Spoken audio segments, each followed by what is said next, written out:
Hello DC family, कैसे हैं सब लोग। उम्मीद है सब लोग बहुत बढ़िया होंगे। इस समय पढ़ाई लिखाई भी बहुत जोर शोर से चल रही होगी, एग्जाम पास में आने वाले हैं।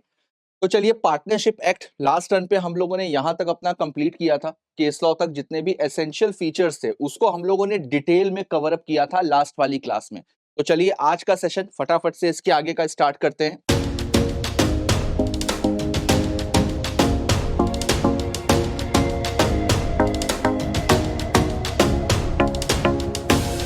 तो चलिए, नेक्स्ट टॉपिक आपका आता है काइंड्स ऑफ पार्टनरशिप। देखो, काइंड्स ऑफ पार्टनरशिप में आपको बार बार बोल रहा हूं, पार्टनरशिप अलग है, पार्टनर अलग है। क्वेश्चन ध्यान से पढ़िएगा। कई बार ऐसा होता है कि हम लोग जल्दबाजी में क्वेश्चन को देख लेते हैं एग्जाम में और गलत आंसर बता देते हैं।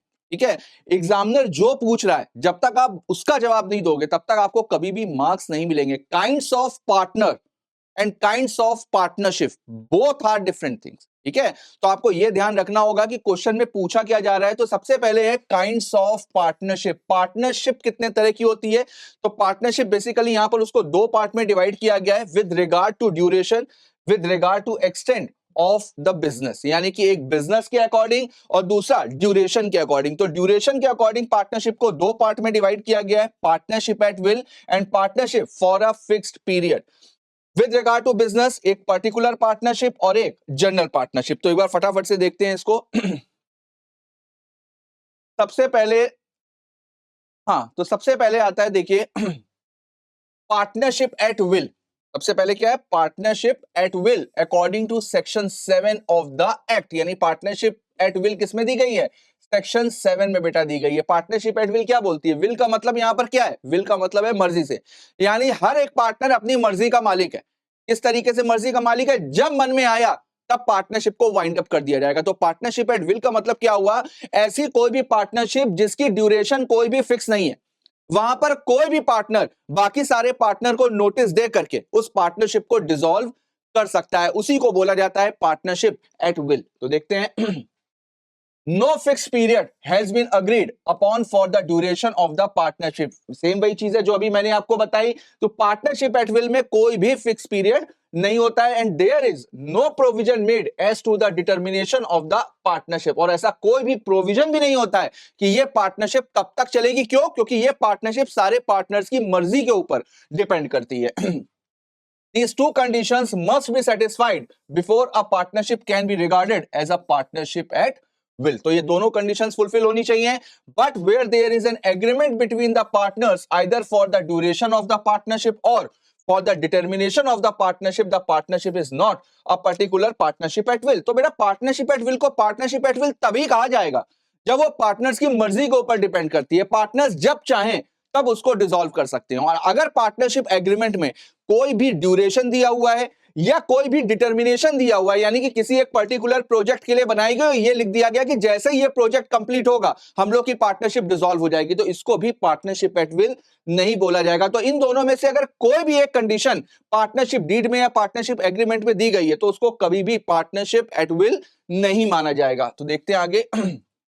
Where a partnership entered into for a fixed term is continued after the expiry of such term, it is to be treated as having become a partnership at will। बेटा ये बहुत important line है, एक एक line से question exam में पूछ सकता है। ठीक है, तो देखो यहां पर क्या बोला जा रहा है कि अगर कोई पर्टिकुलर पार्टनरशिप है, पर्टिकुलर पार्टनरशिप का मतलब जैसे हुआ कि कुछ पार्टनर्स ने मिलकर के डिसाइड किया, जैसे अगर मान लीजिए कि हम लोग 5 सालों के लिए पार्टनर रहेंगे या किसी एक पर्टिकुलर प्रोजेक्ट के लिए। एज अ केस में भी दोनों सिचुएशन हो सकती है कि कुछ पार्टनर्स ने मिलकर के डिसाइड किया कि भाई हम लोग की जो फर्म है वो 5 साल तक चलेगी, 5 साल तक हम लोग पार्टनरशिप में रहेंगे और 5 साल बाद बिजनेस को बंद कर देंगे। ठीक।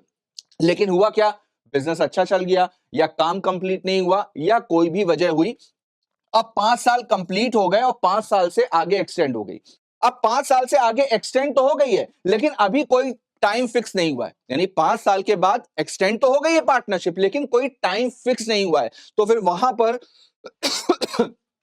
सॉरी, उस तरीके की पार्टनरशिप को बोला जाएगा एट विल। मेरी बात सबको समझ में आ रही है? तो अगर कोई भी पार्टनरशिप अपने ड्यूरेशन से ज्यादा चल गई और उसके बाद में कोई भी टाइम पीरियड डिसाइड नहीं हुआ है तो फिर उसको क्या बोला जाएगा? उसको बोला जाएगा, इस तरीके की पार्टनरशिप कन्वर्ट हो जाएगी पार्टनरशिप एट विल में। ठीक है। आगे देखते हैं, a partnership at will may be dissolve by any partner by giving notice in writing. देखिए वही चीज है जो मैंने आपको बताई। तो पार्टनरशिप एट विल को अगर डिसॉल्व करना है तो डिसॉल्व करने का तरीका क्या होगा, एक पार्टनर बाकी के सारे पार्टनर्स को नोटिस दे देगा, लेकिन वो नोटिस वर्बल नहीं होना चाहिए, ओरल नहीं होना चाहिए, वो नोटिस होना चाहिए in writing to all the other partners of his intention to dissolve the same. तो वहां पर एक पार्टनर बाकी सबको अपनी इंटेंशन बता देगा कि वो डिसॉल्व करना चाहता है, तो इस तरीके से पार्टनरशिप एट विल को डिसॉल्व किया जा सकता है। उम्मीद है पार्टनरशिप एट विल क्लियर होगा सबको। आगे देखते हैं। अब देखिए नेक्स्ट आता है partnership for a fixed period. बिल्कुल सेम वैसे ही है जैसा मैंने आपको बताया। कुछ लोगों ने मिलकर के डिसाइड किया कि भाई हम लोग 5 सालों तक पार्टनरशिप करेंगे, यानी यहां पर ड्यूरेशन फिक्स है ना, तो इसको बोला जाएगा partnership for a fixed period. where a provision is made by a contract for a duration of the partnership. The partnership is called a partnership for a fixed period. It is a partnership created for a particular period of time. Such partnership comes to an end. अब इस तरीके की partnership खत्म कब होगी, इस तरीके की पार्टनरशिप जैसे ही वो पीरियड खत्म हो जाएगा, जैसे ही वो पीरियड खत्म हो जाएगा वैसे ही वो पार्टनरशिप भी डिसॉल्व हो जाएगी। लेकिन बेटा इसी को ही रिलेट करना पिछले वाले प्रोविजन से। पिछले वाले में हम लोगों ने क्या पढ़ा था कि अगर फिक्स पीरियड के बाद भी चल रही है तो फिर वो किसमें कन्वर्ट हो जाएगी, वो कन्वर्ट हो जाएगी पार्टनरशिप एट विल में on the expiry of the fixed period. देखिए थर्ड नंबर पे आता है आपका पर्टिकुलर पार्टनरशिप। पर्टिकुलर पार्टनरशिप का मतलब जब कोई भी पार्टनरशिप किसी पर्टिकुलर प्रोजेक्ट के लिए बनाई जाती है, किसी पर्टिकुलर काम के लिए बनाई जाती है, तो उसको बोला जाता है पर्टिकुलर पार्टनरशिप। और अगर जैसे ही वो काम कंप्लीट हुआ वैसे ही वो पार्टनरशिप क्या हो जाएगी, वैसे ही वो पार्टनरशिप डिसॉल्व हो जाएगी, तो उसको बोला जाता है पर्टिकुलर पार्टनरशिप। देखते हैं, a partnership may be organised for the prosecution of a single adventure as well as for the conduct of the continuous business where a person यहां पर देखिए मिसप्रिंट है, इसको मैं बता देता हूं, where a person with another person join any other firm और अंडरटेकिंग। ठीक है, यानी जहां पर कोई भी एक पर्सन किसी दूसरे पर्सन के साथ में किसी भी अंडरटेकिंग को ज्वाइन करता है, किसी दूसरी अंडरटेकिंग को ज्वाइन करता है कोई एक पर्टिकुलर काम के लिए। ठीक है, किसी पर्टिकुलर वर्क के लिए कोई एक पर्सन जब किसी दूसरे पर्सन को ज्वाइन करता है तो उसको बोला जाता है पर्टिकुलर पार्टनरशिप। तो पर्टिकुलर पार्टनरशिप का मतलब क्या हुआ, एक पर्टिकुलर प्रोजेक्ट के लिए और पर्टिकुलर प्रोजेक्ट। क्लियर? सॉरी देखिए यहां पर लिखा भी हुआ है। देखिए, where a person becomes a partner with another person in any particular adventure or undertaking, a partnership is called a particular partnership। तो उम्मीद है पर्टिकुलर पार्टनरशिप समझ में आया होगा। देखिए, a partnership constitute for a single adventure or undertaking is subject to any agreement dissolved by the completion of the adventure or undertaking। तो इस तरीके की पार्टनरशिप कब डिसॉल्व होगी, इस तरीके की पार्टनरशिप जैसे ही वो पर्टिकुलर प्रोजेक्ट कंप्लीट हो जाएगा वैसे ही वो पार्टनरशिप डिसॉल्व हो जाएगी। जनरल पार्टनरशिप, जनरल पार्टनरशिप का मतलब जो नॉर्मल पार्टनरशिप होती है उसको तो देखते हैं। Where a partnership is constituted with respect to the business in general, it is called a general partnership. A general partnership is different from a particular partnership. In the case of a particular partnership, the liability of the partners extend only to that particular adventure or undertaking, but it is not so in the case of general partnership. General partnership is different from a limited liability partnership. देखिए general partnership को कभी भी limited liability partnership की तरह से treat नहीं किया जाएगा। लिमिटेड लायबिलिटी पार्टनरशिप एक अलग चीज हो गई, उसको गवर्न करता है एलएलपी एक्ट, जबकि जनरल पार्टनरशिप को गवर्न करता है आपका पार्टनरशिप एक्ट। जनरल पार्टनरशिप क्या होती है, जनरल पार्टनरशिप होती है जो नॉर्मल, जो हम लोग अपनी सोसाइटी में देखते हैं, जो हम लोग अपने सराउंडिंग में देखते हैं, जो एक नॉर्मल बिजनेस के लिए बनाई गई है, लंबे समय के लिए बनाई गई है। ठीक है, वो पर्टिकुलर एक प्रोजेक्ट के लिए नहीं बनाई गई है बल्कि एक नॉर्मल बिजनेस के लिए बनाई गई है। जबकि बिजनेस क्या होता है, बिजनेस तो कंटिन्यूटी में होता है ना, तो ये बेसिकली जनरल पार्टनरशिप कंटिन्यूएशन में होती है। आगे देखते हैं।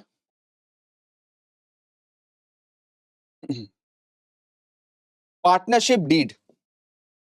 अब देखो, किसी भी पार्टनरशिप को फॉर्म करने के लिए पार्टनरशिप डीड का होना जरूरी है। बगैर पार्टनरशिप डीड के या बगैर एग्रीमेंट के कभी भी पार्टनरशिप फॉर्म नहीं हो सकती है। तो लास्ट टाइम पे हम लोगों ने इस पे बहुत डिटेल में चर्चा करी थी कि एग्रीमेंट ओरल भी हो सकता है और राइटिंग में भी हो सकता है, ठीक है। तो अगर वो राइटिंग में है तो उसको बोला जाएगा पार्टनरशिप डीड, और पार्टनरशिप डीड को बोला जाता है कॉन्स्टिट्यूशन ऑफ पार्टनरशिप या पार्टनरशिप एग्रीमेंट। तो देखते हैं, partnership is the result of an agreement. No particular formalities are required for an agreement of the partnership. जैसे कॉन्ट्रैक्ट के लिए कोई पर्टिकुलर फॉर्म नहीं दिया गया है ना, उसका कोई क्राइटेरिया फिक्स नहीं है कि इस फॉर्मेट में होनी चाहिए या इस फॉर्मेट में होनी चाहिए। तो एग्रीमेंट तो किसी भी फॉर्मेट में हो सकता है, बस टर्म्स और कंडीशन साफ सुथरे तरीके से एक सर्टेनिटी के साथ में होनी चाहिए सारी टर्म्स और कंडीशन, ताकि पढ़ने वाले को सारी चीजें समझ में आए। तो यहां पर कोई फॉर्मेट नहीं दिया हुआ है लेकिन हाँ, बिल्कुल सर्टेन होनी चाहिए, हर एक कंडीशन स्पेसिफाइड होनी चाहिए। तो देखते हैं, इट मे बी राइटिंग और फॉर्म्ड वर्बली। तो बिल्कुल राइटिंग में भी हो सकता है और ओरली भी हो सकता है, but it is desirable to have the partnership agreement in writing to avoid future dispute. देखिए, यही वाली चीज मैंने आपको कल बताई थी कि एग्रीमेंट होने को तो ओरल भी हो सकता है और राइटिंग में भी हो सकता है, लेकिन एडवाइजेबल यही है। पार्टनरशिप एक्ट क्या कहता है? पार्टनरशिप एक्ट एक एडवाइजरी इशू करता है किस बारे में, कि भाई एडवाइस ये हम आपको दे रहे हैं कि आप चीजें राइटिंग में रखो ताकि फ्यूचर डिस्प्यूट से बचा जा सके। The document in writing containing the various terms and condition as to the relationship of partners to each other is called the partnership deed. तो बिल्कुल डीड, देखो डीड का मतलब ही बेटा यही होता है कि जब चीजें राइटिंग में हो। तो अगर कोई भी पार्टनरशिप डीड बनाई जा रही है तो पार्टनरशिप डीड का पर्पस क्या होगा? जिसमें सारे पार्टनर्स का जो आपस में रिलेशन कैसा रहने वाला है, इस चीज को प्रॉपर तरीके से डिफाइन किया जा सके। It should be drafted with care and be stamped according to the provision of Stamp Act 1899. तो प्रॉपर स्टैम्प ड्यूटी भी होनी चाहिए। Where the partnership comprise immovable property, the instrument of partnership must be in writing, stamped and registered under the registration act। और बिल्कुल देखो, immovable property के लिए तो सारी चीजें राइटिंग में होनी चाहिए। रजिस्ट्रेशन एक्ट है हमारे यहाँ, एक रजिस्ट्रेशन एक्ट 1908 और स्टैम्प एक्ट है 1899। ये दोनों ही एक्ट ये कह रहे हैं कि अगर इमूवेबल प्रॉपर्टी को लेकर के अगर किसी भी एग्रीमेंट में इमूवेबल प्रॉपर्टी का इन्वॉल्वमेंट है तो वो एग्रीमेंट हमेशा और हमेशा किसमें होगा? राइटिंग में होगा। वहां पर ओरल एग्रीमेंट से काम नहीं चलेगा। तो यहां पर वही चीज बोली जा रही है कि अगर पार्टनरशिप में कोई भी इमूवेबल प्रॉपर्टी कंप्राइज कर रही है तो वो इंस्ट्रूमेंट हमेशा राइटिंग में होगा, प्रॉपर स्टैम्प ड्यूटी होनी चाहिए और प्रॉपर रजिस्टर्ड होना चाहिए। देखिए, कुछ कुछ इंफॉर्मेशन, कुछ कुछ बेसिक इंफॉर्मेशन दी हुई है कि एटलीस्ट ये सारे कंटेंट होने चाहिए। हालांकि ये कंटेंट फिक्स नहीं है, पार्टनर्स अगर चाहें तो इनको अपने हिसाब से मॉडिफाई कर सकते हैं। तो देखते हैं क्या क्या चीजें मेन है।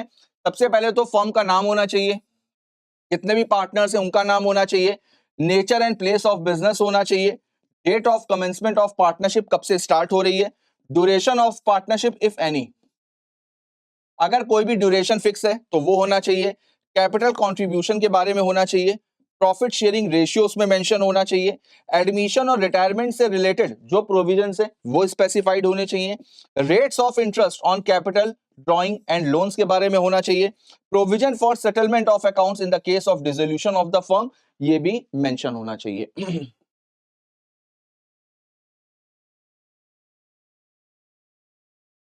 नेक्स्ट है प्रोविजन फॉर सैलरी कमीशन, अगर कोई भी सैलरी या कोई भी कमीशन है तो उसके बारे में मेंशन होना चाहिए। Provision for expulsion of a partner, अगर कोई भी ब्रीच ऑफ ड्यूटी या फ्रॉड करता है तो उसको किस तरीके से निकाला जा सकता है। तो इन सारी चीजों को लेकर के प्रोविजन होने चाहिए पार्टनरशिप डीड में, या पार्टनरशिप फर्म में ऐड और delete any provision according to the needs of the firm. बाकी आप अपने बिजनेस के अकॉर्डिंग डिसाइड कर सकते हो।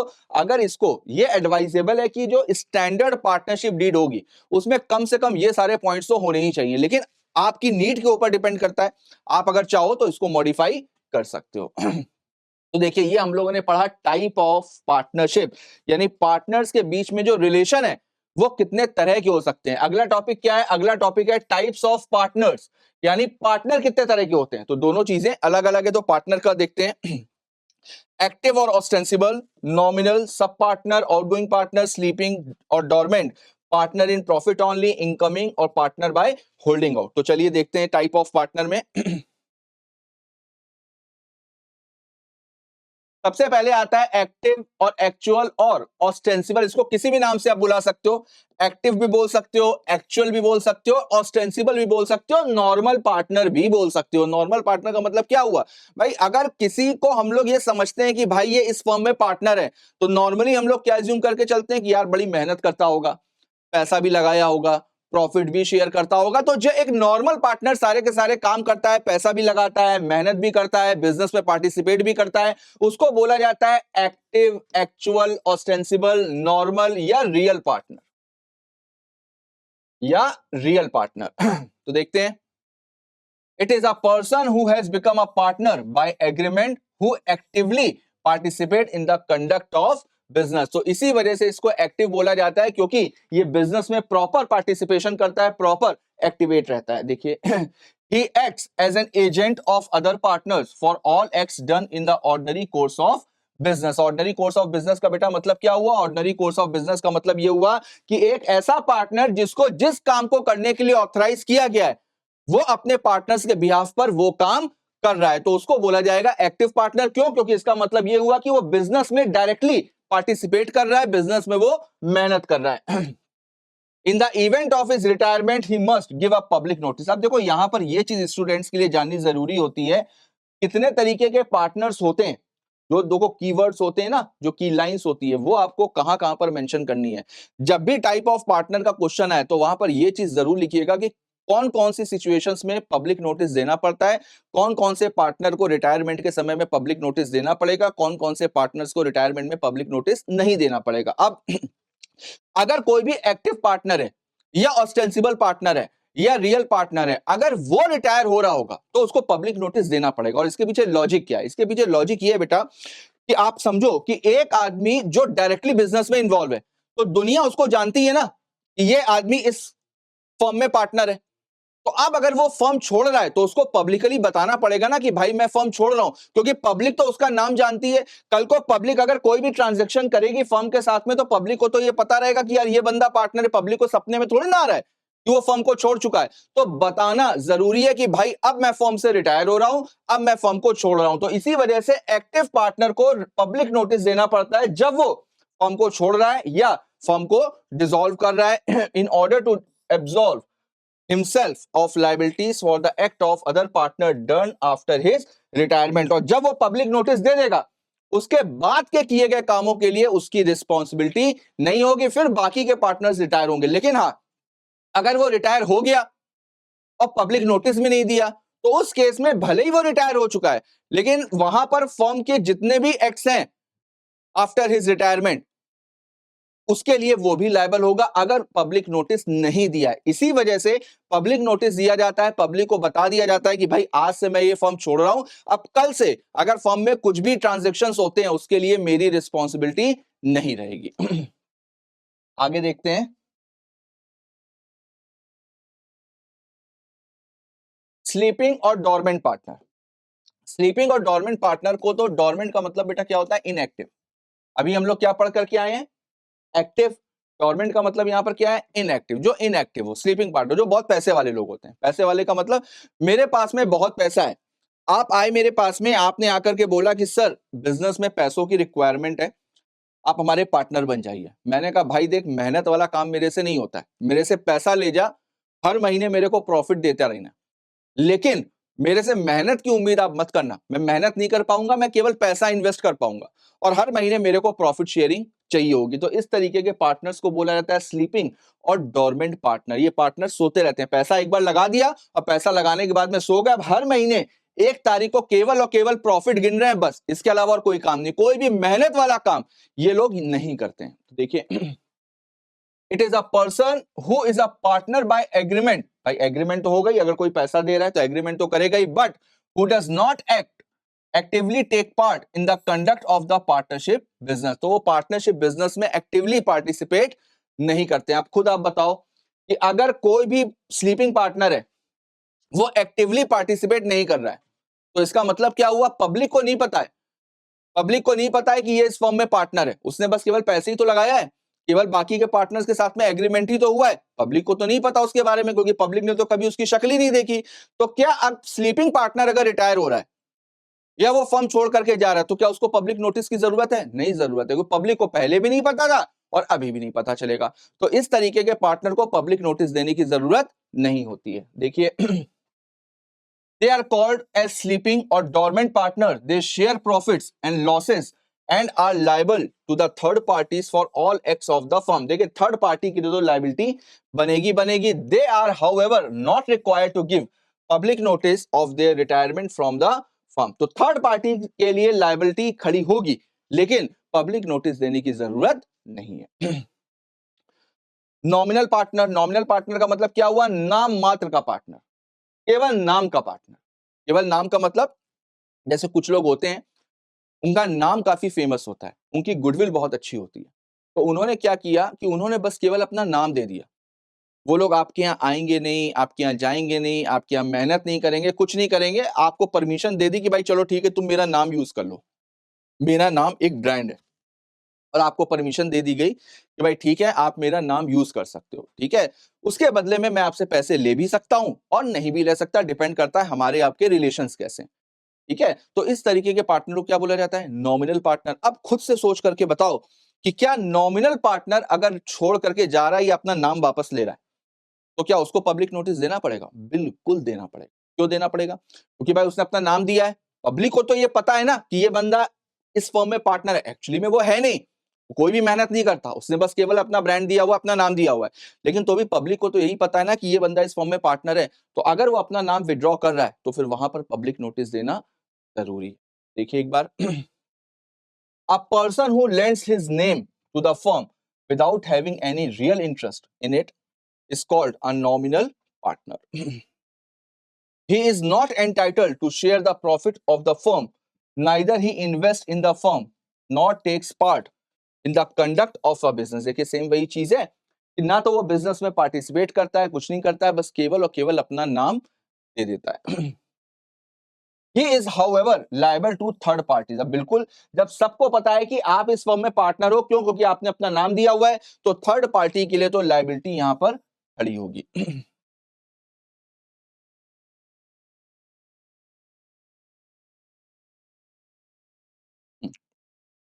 आगे देखते हैं। देखिए अपना नाम वो फर्म को देता है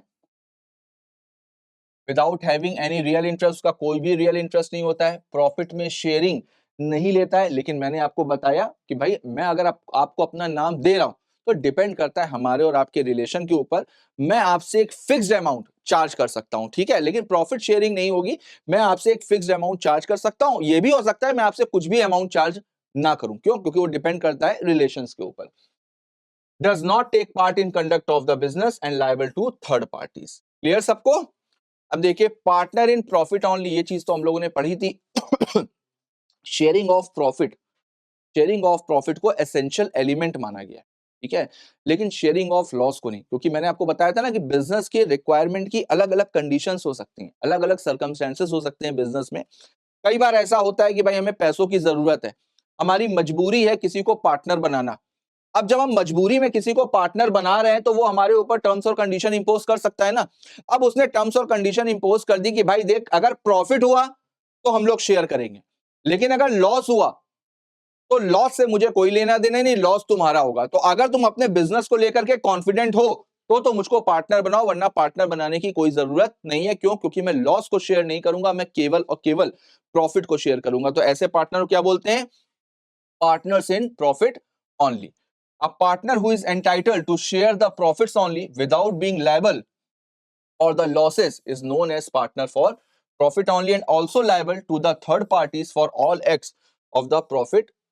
देखिए सारे पार्ट केवल प्रॉफिट के लिए एंटाइटल्ड होता है, लॉसेस की रिस्पॉन्सिबिलिटी नहीं होती है, but liable to the third parties, third party के लिए लाइबल है। आगे देखते हैं।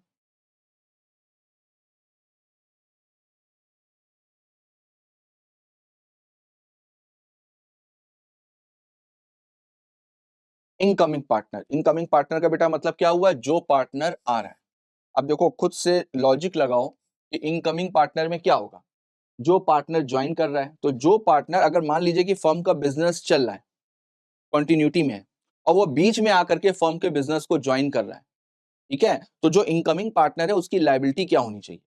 क्या उसकी लायबिलिटी ऐसी होनी चाहिए कि आज से हम ज्वाइन कर रहे हैं तो आज से जितनी भी लायबिलिटीज होंगी उसके लिए मेरी लायबिलिटी होगी, या मेरे आने से पहले की जितनी भी फर्म की लायबिलिटीज है उसके लिए भी मैं लायबल हूंगा। तो यहां पर पार्टनरशिप एक्ट कहता है कि भाई इनकमिंग पार्टनर जब से ज्वाइन कर रहा है तभी से ही उसकी लायबिलिटी होंगी, लेकिन अगर वो भी अग्री है, क्रेडिटर्स भी एग्री हैं, फर्म के बाकी के सारे पार्टनर्स भी एग्री हैं, तो उस केस में प्रीवियस जो लायबिलिटीज हैं उनके लिए भी उसको लायबल किया जा सकता है। ठीक है, देखिए a person who is admitted as a partner into an already existing firm with the consent of all the existing partner. अब देखो किसी भी पार्टनर को अगर कंटिन्यूटी में आप ज्वाइन कराते हो या बिजनेस अभी कंटिन्यूटी में है, आप बीच में उसको ज्वाइन करा रहे हो, तो उसके लिए सारे पार्टनर्स की कंसेंट चाहिए होगी। As incoming partner, such a partner is not liable for any act of the firm done before his admission as a partner. तो उसने ज्वाइन करने से पहले के जितने भी एक्ट्स हैं उसके लिए लायबिलिटी नहीं होगी, लेकिन इसको मैं थोड़ा सा और डिटेल में बता दे रहा हूं कि वहां पर नोवेशन के थ्रू यानी एक नया कॉन्ट्रैक्ट बना करके उसको प्रीवियस वाले लॉसेस के लिए भी लायबल किया जा सकता है, लेकिन उसके लिए सब लोगों का अग्री होना जरूरी। Mr. A joined as a partner on 10 September 2021 in a firm M&Q Associate which was existing from 10 July 2017। ये ज्वाइन कब से कर रहे हैं बेटा? 10 सितंबर 2021 को। फर्म कब से चल रही है? 10 जुलाई 2017।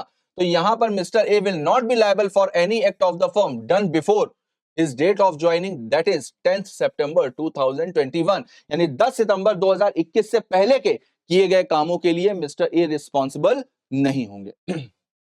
आउटगोइंग पार्टनर ठीक इसी का उल्टा है। अब कोई भी पार्टनर फर्म छोड़ करके जा रहा है, तो अगर कोई भी पार्टनर फर्म छोड़ करके जा रहा है, उसने प्रॉपर पब्लिक नोटिस वगैरह दिया हुआ है, तो फिर उस सिचुएशन में जिस दिन वो फर्म छोड़ करके गया है उस दिन के बाद से किए गए कामों के लिए वो लायबल नहीं होगा। लेकिन हाँ, जब तक वो पार्टनर था तब तक पार्टनरशिप फर्म में जितने भी काम हुए हैं तब तक के लिए उसकी रिस्पॉन्सिबिलिटी, उन सारे कामों के लिए उसकी रिस्पॉन्सिबिलिटी लाइफ टाइम तक बनी रहेगी। ठीक है, देखिए a partner who leaves a firm in which the rest of the partners continue to carry on business is called a retiring or outgoing partner. Such a partner remains liable to third parties for all act of the firm until public notice is given for his। तो उम्मीद है आपको outgoing partner भी समझ में आया होगा। Next topic है आपका partner by holding out, section 28। इसको इंपॉर्टेंट भी मार्क करिएगा। ठीक है, देखो पार्टनर बाय स्टॉपल भी बोल सकते हो या पार्टनर बाय होल्डिंग आउट भी बोल सकते हो। अब इसको ध्यान से समझिएगा। अगर कोई भी पर्सन जो एक्चुअल में पार्टनर नहीं है, अगर कोई भी पर्सन जो एक्चुअल में पार्टनर नहीं है लेकिन दूसरों के सामने वो रिप्रेजेंट कर रहा है खुद को एज अ पार्टनर, या कुछ ऐसा कंडक्ट कर रहा है, कुछ ऐसा कंडक्ट कर रहा है कि उसके कंडक्ट से लग रहा है कि यार ये बंदा भी इस फॉर्म में पार्टनर है, और सामने वाली यानी कि जो थर्ड पार्टीज है वो उसके कंडक्ट के ऊपर भरोसा भी कर रही हैं, तो फिर ऐसी सिचुएशन में ऐसे पर्सन को भी पार्टनर माना जाएगा, भले ही वो एक्चुअल में पार्टनर ना हो। मेरी बात समझ में आई बेटा? कि अगर मैं ऐसा कोई भी कंडक्ट कर रहा हूं या मैं दूसरों को ऐसे रिप्रेजेंट कर रहा हूं कि मैं इस फर्म में पार्टनर हूं, एक्चुअली में मैं हूं नहीं, तो उस सिचुएशन में पब्लिक तो भरोसा कर लेगी आपके कंडक्ट के ऊपर, तो वहां पर आपकी लायबिलिटी भी अराइज होगी। ऐसी सिचुएशन में बने हुए पार्टनर को बोला जाता है पार्टनर बाय स्टॉपल और होल्डिंग आउट। तो मैंने प्रीवियस वाली वीडियो में एक एग्जांपल भी दिया था कि मान लीजिए कि यहां पर एक सेमिनार चल रही है। मैं आपको अपने बिजनेस का प्रोजेक्ट डिस्कस करने के लिए मैंने आपको बुलाया है, आप सब इन्वेस्टर्स हो, मैंने मुकेश अंबानी को भी बुलाया हुआ है। अब मैंने आप लोगों को झूठ बोल दिया रिझाने के लिए, ताकि आप लोग मेरी फर्म में पैसा लगाओ, झूठ बोल दिया कि भाई मुकेश अंबानी भी मेरी फर्म में पार्टनर है। आप लोगों ने मुकेश अंबानी की तरफ देखा, मुकेश अंबानी ने हल्की सी स्माइल पास कर दी, तो स्माइल क्या हुआ? स्माइल एक कंडक्ट हुआ। अब आप लोगों ने उनकी स्माइल के ऊपर भरोसा कर लिया और आप लोगों को लगा कि यार अंबानी भी इस फर्म में पार्टनर है, तो आप लोगों ने मेरे को पैसा दिया और मैं पैसा लेकर के भाग गया। तो उस केस में आप किसका गला पकड़ोगे? मुकेश अंबानी का पकड़ोगे। अब मुकेश अंबानी कहेगा मैं तो फर्म में पार्टनर हुई नहीं, तो आप लोग कहोगे नहीं भाई उस दिन स्माइल क्यों पास करी थी? अगर आपके सामने झूठ बोला जा रहा है कि आप पार्टनर हो, आप पार्टनर नहीं हो, तो आप कंडक्ट ही ऐसा क्यों कर रहे हो ताकि दूसरों को लगे कि आप पार्टनर हो। Are you getting my point? तो उस सिचुएशन में अगर कोई इस सिचुएशन में पार्टनर बनता है तो इसको बोलते हैं पार्टनर बाय स्टॉपल और पार्टनर बाय होल्डिंग आउट। और जैसा कि मैंने बताया थर्ड पर्सन के लिए पार्टनर बाय स्टॉपेल या partner by holding out liable होगा, हालांकि बाद में वो पैसा मेरे से रिकवर कर सकता है। यानी कि एग्जांपल के अकॉर्डिंग अगर मैं आप लोगों का पैसा लेकर के भागा तो आप लोग पैसा किससे रिकवर करोगे? मुकेश अंबानी से, लेकिन मुकेश अंबानी बाद में वो पैसा मेरे से रिकवर कर सकते। Clear? Partnership by holding out is also known as partnership by estoppel, where a man holds himself out as a partner or allows others to do it. He is then stopped from denying the character he has assumed and upon the faith of which creditors may be presumed to have acted. तो देखो ये चीज यहाँ पर लिखी हुई है कि जो भी आपने कंडक्ट किया है उसके ऊपर क्रेडिटर्स ने भरोसा किया हो, यानी आप लोगों ने उनकी स्माइल के ऊपर भरोसा किया हो।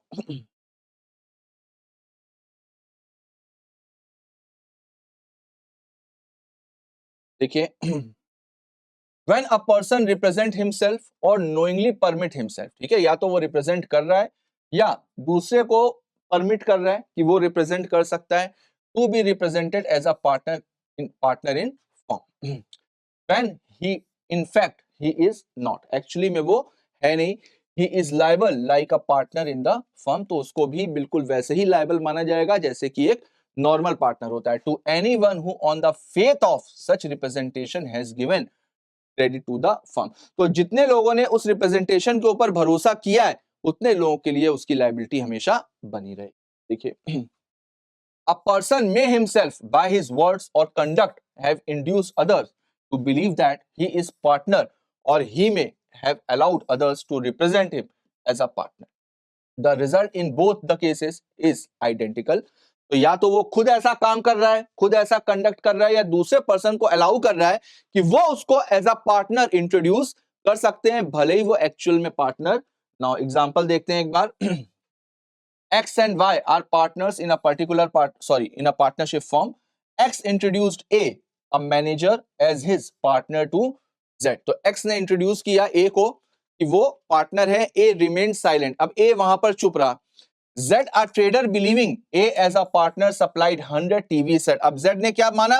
Z ने माना कि भाई अगर ये पार्टनर ना होता तो मना करता, लेकिन इसने मना तो किया नहीं, तो Z ने मान लिया कि A पार्टनर है और इस बात पे भरोसा करके उसने 100 टीवी सप्लाई कर दिए। ठीक, after expiry of credit period, जब क्रेडिट पीरियड खत्म हो गया तो Z को अमाउंट नहीं मिला टीवी सेट्स का, ठीक है, जो कि पार्टनरशिप फर्म ने बेच दिए थे। तो Z ने सूट फाइल किया अगेंस्ट X एंड A और द रिकवरी ऑफ प्राइस, तो उसने ए के ऊपर भी सूट फाइल किया। तो यहां पर बोला गया uh the manager is also liable for the price because he becomes a partner by holding out. तो भले ही वो पार्टनर नहीं था लेकिन उसको मना करना चाहिए था ना, जिस समय झूठ बोला जा रहा है उस समय मना करना चाहिए था। अब आप मना नहीं कर रहे हो तो इसका मतलब कहीं ना कहीं आप इंप्लाइडली अपनी कंसेंट दे रहे हो, और अगर इंप्लाइडली कंसेंट दे रहे हो तो यहां पर लॉ कहता है कि भाई आपकी लायबिलिटी अराइज होगी। तो यहां पर मैनेजर को भी लायबल माना गया under section 28 of Indian partnership act 1932।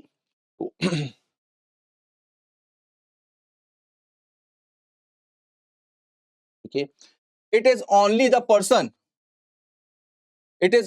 person to whom the representation has been made and who has acted thereon that has right to enforce liability arising out of holding out।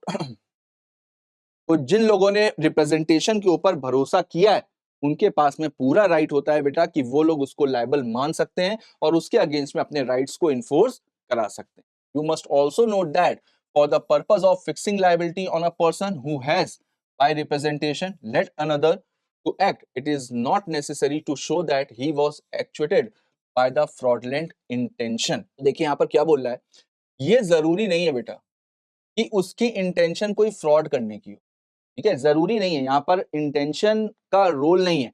यहाँ पर इसी वजह से specifically ये चीज बताई गई है कि भाई अगर कोई आदमी इंटेंशन देखे और वो ये बात साबित कर दे कि भाई मेरी फ्रॉड करने की इंटेंशन नहीं थी, मैं तो वहां पर एक जोक पढ़ रहा था और जोक पढ़ते पढ़ते मैंने एक स्माइल पास कर दी, ठीक है, तो मेरी इंटेंशन फ्रॉड करने की नहीं थी लेकिन गलती से हो गया, तो यहां पर ऐसी कोई इंटेंशन का होना जरूरी नहीं है।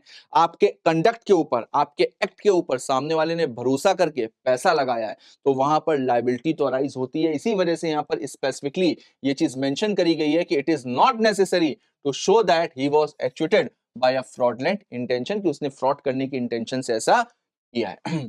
The rule given in section 28 is also applicable to a former partner who has retired from the firm without giving proper public notice। तो देखिए वही चीज है जो मैंने आपको बताई कि अगर कोई भी पार्टनर रिटायर हो गया, उसने पब्लिक नोटिस नहीं दी, तो फिर उसके ऊपर भी सेम रूल एप्लीकेबल होगा, उसको भी लायबल माना जाएगा। In such cases a person who even subsequent to the retirement give credit to the firm on the belief that he was a partner will be entitled to hold him as a liable। Example देख लेते हैं।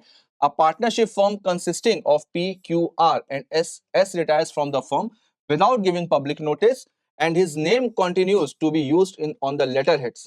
Here S is liable as a partner by holding out to creditors who have lent to the faith of his being a partner। तो अगर किसी ने public notice नहीं दिया after retirement, ठीक है, तो फिर उस केस में थर्ड पार्टीज के लिए वो भी लायबल माना जाएगा। लेकिन हाँ, तब उसकी जो लायबिलिटी अराइज होगी वो कैसे अराइज होगी? वो अराइज होगी पार्टनर बाय होल्डिंग आउट या पार्टनर बाय स्टॉपल। अब देखो दोनों बातों में फर्क क्या है, इसमें लिखा नहीं है, मैं आपको अलग से बता रहा हूं इन दोनों में फर्क क्या है।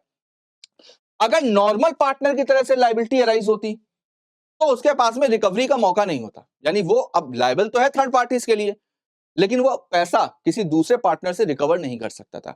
लेकिन अगर उसकी liability as a holding out arise हो रही है, तो फिर होल्डिंग आउट में बेटा ये चीज है कि अगर partner by holding out creditor को पैसा देता है, अगर क्रेडिटर को पैसा देता है क्योंकि लायबिलिटी अराइज हो रही है, वो क्रेडिटर को तो पैसा देगा, लेकिन बाद में जो रियल पार्टनर है, जो लोग वाकई में पार्टनर थे, तो ये उनसे रिकवर कर सकता है, बिल्कुल वैसे ही जैसे श्योरिटी वाला केस था, श्योरिटी बाद में प्रिंसिपल डेटर से पैसा रिकवर कर सकता है, ठीक उसी तरीके से होल्डिंग आउट पार्टनर भी रियल पार्टनर से पैसा रिकवर कर सकता है। अब जो एक्चुअल पार्टनर था जो रिटायर हो गया, जिसने पब्लिक नोटिस ना देने की गलती करी है, तो उसकी liability as a holding out create हो रही है, तो इसका मतलब वो भी बाद में रियल पार्टनर से वो पैसे रिकवर कर सकता है। तो I hope partner by holding out और स्टॉपेल ये आपको समझ में आया होगा। तो आज की जो पहली यूनिट है ये आपकी यहीं पर ही कंप्लीट होती है। नेक्स्ट टर्न पर हम लोग नई यूनिट से स्टार्ट करेंगे। चलिए तब तक इसको अच्छे से रिवाइज करिएगा, मिलते हैं नेक्स्ट क्लास में नए टॉपिक के साथ में, तब तक ऑल द बेस्ट।